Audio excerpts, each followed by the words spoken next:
I'm keeping so warm today in my beautiful basket weave cowl. That's what I'm wearing right now. I love this stitch. I love that you can do the basket weave in a multitude of different ways. And today I'm going to show you how to do that on the knitting loom like this one. This happens to be from Boy. If you don't like that one, you can work with the classic Nifty Knitter 36 peg loom. Both of them have a 36 pegs. They're extra large gauge looms. They're 3/4 of an inch width apart from peg to peg, center peg to center peg. You can work with a 5/8 if you like. As long as you have at least 19 pegs, you can work on this project. It will be a little bit different sized. You need at least 95 yards of yarn. I am using this Wool and the Gang. This is called Crazy Sexy Wool. I used a little bit over 1 ball. It equals to about 95 yards. So we're going to dive in and get started today on Good Knit Kisses. Oh, and bonus, you can make a pot holder or a trivet with your extra yarn. This one's actually made with a cotton t-shirt yarn that I had. So we're gonna get started right now, and you can do both of them in this video right now. Welcome to Good Knit Kisses. We're all about helping you stitch your love and love your stitches. You click down in the description of this video for the link to the free blog pattern. If you want to get it on Ravelry and Etsy, we also have that available to you as well. I am going to use the Boy loom to cast on because it's a little bit dark and I want you to be able to see it really well. Sorry, I picked this color because I love this color to wear. It's just a little bit dark in this video. I understand, so I'm going to use this loom. You can use whatever loom and yarn you're going to work on, but the pattern is written to get the size that I have. A little tip on this yarn here, it doesn't actually say if it's a number 6 or 7 yarn, but the gauge or stitches per inch say that it's 2 stitches per inch on this Crazy Sexy Wool yarn. So you be your best judge on that. All right, let's get our stuff and begin. Let's start by casting on. You need to mark off 19 pegs.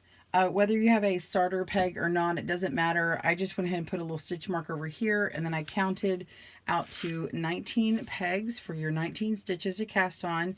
And we're going to be casting on from this direction all the way over to this direction. So the reason why is because my first row is going to be knit in this direction here. And then my purl rows are going to be worked in this direction here. So whichever way you're comfortable, the right-handed video is going to be purling from right to left, and the left-handed video is going to be purling from left to right. So whichever one you're comfortable with, click down in the video description below to get that handed video. I'm going to be doing a long tail cast on. You can cast on however you like, just end up on this peg over here. Okay, so I'm going to pull out a little bit over 36 inches or 1 yard. And if you want to know about long tail cast on, how much to measure out, just measure out about 3 times the diameter or the width that you want. So I just go 1, 2, 3, and then I need to put my slip knot in. I usually add a little bit for a tail. So let's do that slip knot here. We're just going to wrap it around our finger twice, take the back loop over the front a little bit, and then do it one more time, back loop over the front, over the tip of your finger, and it creates a slip knot. And then come over and place that on our loom. And then my tail yarn is going to be toward me, and my ball yarn is toward the back. The ball yarn always uses a U-wrap knit stitch, and the tail yarn is always E-wrap. I'm going to move this E-wrap over this direction. And we've got our first stitch on here, so go ahead and E-wrap the second stitch, and then U-wrap knit the second stitch with the ball yarn. And I hold on to both of them, and then I just knit that over, and we've casted on our second peg, and then you just keep going. So E-wrap with the tail, U-wrap knit with the ball, knit over, make sure and pull out any extra slack. Okay, so continue casting on until you have 19 stitches. Pause your video and I'll meet you back up for the first row. See you soon. For row 1, we're going to be knitting all stitches in this direction. So all stitches down to this end are going to be a U-wrap knit. So just take your yarn, go around the front of it, all the way to the back in a U shape, knit from the bottom over the top, and move to the next one. If you are working with a smaller gauge loom, I suggest you make sure that you're wrapping nice and loose, and when you come to do the next one, you can kind of hold this yarn to the back when you wrap it, and then knit off to make sure that your stitches aren't too tight, and you can be nice and loose to try and mimic this, this gauge over here. Okay, so keep going, pause your video, and meet me back up for row 2. See you soon. Row 2. Row 2 is going to have a purl stitch, the first 5 stitches. So we put our yarn to the front, put our yarn underneath the first peg, and pull up a loop, take off the old peg or the old loop and put on the new loop and tighten that up. So repeat that 4 times. So we're doing purl stitch next, pull off the old, put on the new, third purl stitch, fourth purl stitch, and fifth purl stitch. Okay, so our next 2 stitches are going to be marked here. I went ahead and took a moment and put a rubber band that's a little bright around these next 2 stitches. So this is 7 stitches in, or actually number 6 and 7 in from this side. So if you want to mark these, it's going to be very helpful. Let me show you my sample to show you why. Because on this sample here, you can see where we have our 5 purl stitches that we just did, and then we have 2 knit stitches that we're going to work. And then we're going to repeat our 5 again, and then have 2 more knit stitches, and then end with 5 purl stitches. And so having these marked pegs are going to be very handy, because we're going to work several garter stitch ridges in these 3 sections here, and then 2 rows of knit stitches here. So that's going to be really helpful, and then you're going to see later on we're going to alternate that. So let's go ahead and do that now.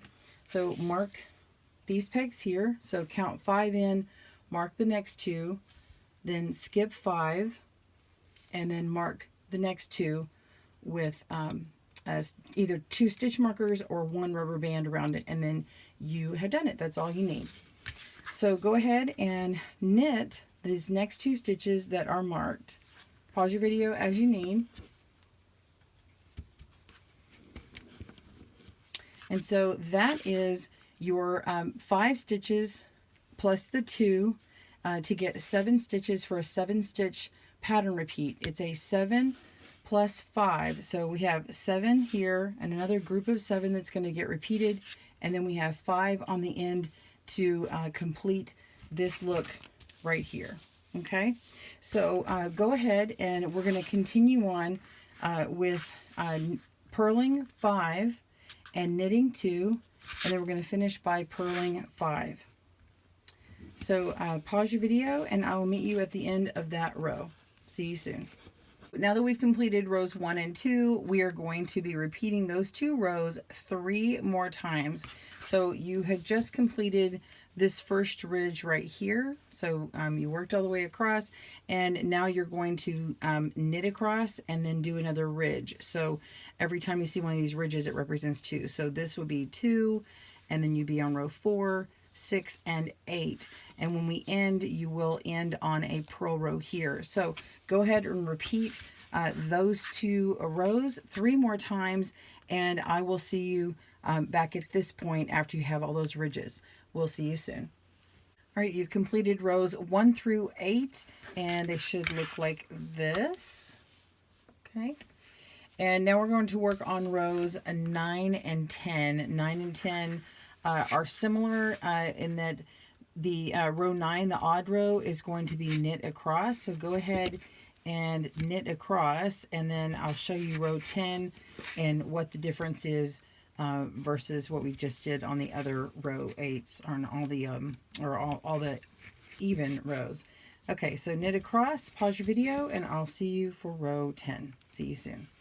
Row 10, we are going to knit 5 and then purl 2 on the marked pegs. So we're knitting all unmarked pegs and purling the 2 marked pegs. Okay, so same as before, we're U-wrap knitting across, stop at the marked pegs, and purl those.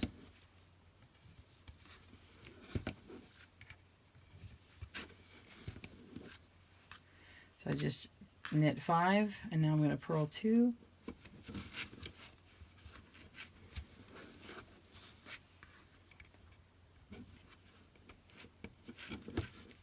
And of course, if you're not going as fast as me, that's okay. Just pause your video. And then after you do those, repeat that one more time, knit 5, purl 2, and then you're going to knit to the end. And then you're going to repeat those 2 rows, the knit row and then this one we just did, one more time. Okay, so it's going to look like this. You're working on this section here. Once you have done that, you've done rows 1 through 12, and that is one full pattern repeat for this basket weave pattern. Now there are different types of basket weave patterns. You can switch them up. This one I've made 16 stitches wide and just changed a little bit where these are 4 stitches in between here, made it just a little bit different. Here's one where it's more even, where we have 3s and 3s. I believe this one was 21 wide cast on. So you can make different basket weaves, but that's how this pattern worked. So you're repeating rows 1 through 12 for this, and then if you want to do the trivet, you're going to do rows 1 through 12 one more time, and then you're just going to do rows 1 through 8 and then bind off. So we're going to continue working these. Go ahead and keep repeating rows 1 through 12, and you're going to repeat it a total of 10 times for the cowl. So you're going to have this section repeated 10 times for the loom knit version. If you want it longer or shorter, you can certainly do that, but 12 is going to give you more length, so you might want to do it 10 times. You might want to do it 11, just depends on your yarn and your gauge. And then when we join back up, we will bind off and sew it up together. All right, we'll see you then. All right, I am ready to bind off. I have my knitted length. I have 10 of these repeats of the 12 rows. And just as a reminder, I was working my cast on to show you guys over here, but my knitting was already on this other loom. So I'm just going to leave it on here. You should know how to bind off, but if you don't, let's just work through the first few together. So you should be on this side over here, and I've ended on my row 12, and I'm ready to knit the first 2 stitches. So we're going to do that. 1, 2. You begin binding off just by working those 2 stitches, and then you take your second stitch and you move it onto the first one. Okay, and then I just tighten it up just a little bit, not too tight, just snug, and then knit over the bottom loop over the top, just like that. And we have 1 stitch bound off, so we're going to move our first stitch over to the empty peg. And now that is the only time you knit 2 in a row. Now you're just going to knit the second stitch and move the second to the first, and knit over, bottom loop over the top, and move that stitch over to the empty peg. And that's it. So just continue working all the way down until you have 1 last peg. Pause your video and I will meet you there. Be sure and don't tighten too much in between these stitches, because you want to make sure that your edge is nice and loose. You don't want it super tight. If you have a problem when you normally bind off and it's tight, you can use an E-wrap stitch like this to give it a little bit extra movement here to make sure it's not too tight. So go ahead and finish, and I'll meet you down at the end. See you soon. We're on our last stitch, and I've already knitted off this last one, so just go ahead and knit one more, and we're going to go ahead and cut our tail. If you're working on the potholder or trivet, then you don't need a very long tail to cut, and then you're going to weave that tail in. But if you're going to be sewing up the cowl, like most of us are doing, pull out about another yard and cut that off, and then now you can just pull that whole thing on through and just take it off of your loom. So we're just going to pull that long tail out. And then this tail is going to be used to sew together your two ends. So you're going to make, this is your right side. So you're going to put the wrong sides together. And then you're going to be sewing in with this long tail. This little one right here, go ahead and weave that tail in first. And any other tails that you may have had from adding in another ball of yarn. I had to actually add in a ball of yarn about right here towards the end. And then pause your video, we'll meet back up and I'll show you how to sew this together. See you in a moment. Okay, so I've got my knitting with my yarn on this side over here, and I've just kind of folded it together where the cast on end is next to my bind off end. Go ahead and thread your needle. This is your wide-eyed tapestry needle you should have in your Notions stash. If you don't, you need to get one. All right, so we're going to be pulling all of this through as we go. Look at the bind off side, or no, I'm sorry. Look at the cast on edge. And when you pull back this yarn here, these loops are, you're going to see little V stitches. Okay, so the first one is a little harder to see. You might want to go to the second column where you see the first V stitch, and you can see 1, 2. So follow that over until you see the left and the right little first part of that very first V stitch. Go behind that stitch all the way from the outside toward the end and pull through all your yarn. Okay, so now I'm going to pull that up nice and snug, and I'm going to go down to the bind off edge, and I'm going through this first stitch here. So you can go to the second column to see the first set of V's, and you see this V stitch here. Okay, go to the outside column and do the same thing that you did up here. Just go from the outside of it underneath those 2 stitches and pull through. Okay, and then now we're going to go on top. We're not going underneath at all. We're just going to be putting our needle down through the next stitch, so next to where we went before. You can pull your yarn back to see it and go underneath that next V on the left and right parts of that V there, and go through, pull all your yarn, and basically what it does is it makes a stitch on top. We've made this stitch and this stitch. It's a little bit harder to see, but once you get going in yours, you'll be able to see it. So now you're going to come down to this column down underneath it and catch underneath the legs of the right and left of that V stitch there. So you're just matching up column for column of these rows of knit stitches. You pull it all the way through, and you can see another little stitch is appearing. So just keep going through each one of these stitches and pulling all your slack, and then coming down to the next one.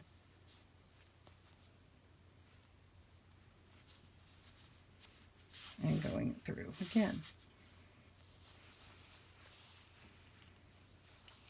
And that is what your seam should start to look like. And you can pull on your stitches tighter to make sure that you've got a nice good connection. If you're not sure, if you think you've kind of zagged it over a little bit, you can also kind of fudge it and go a half stitch over and get the columns lined up nice. These look like they're actually lined up right, but you can pull on them and undo. Just be real careful and maybe take your needle out and one by one pull those out to get it lined up. So you're just going to continue going all the way across over here, and once you get to the end, weave in your tail and you are done. And this is what my seam looks like after I've woven in my tails. I hope you enjoyed making your cowl. Be sure and tag me on Instagram when you get yours finished or when you just cast on. I would love to see yours. Comment down below and tell me what your Instagram handle is. All right, we'll see you soon. I want to see your cowls, and I'll catch you on the next video. Bye, everyone. Thanks for joining us today, where we help you stitch your love and love your stitches. See you again soon.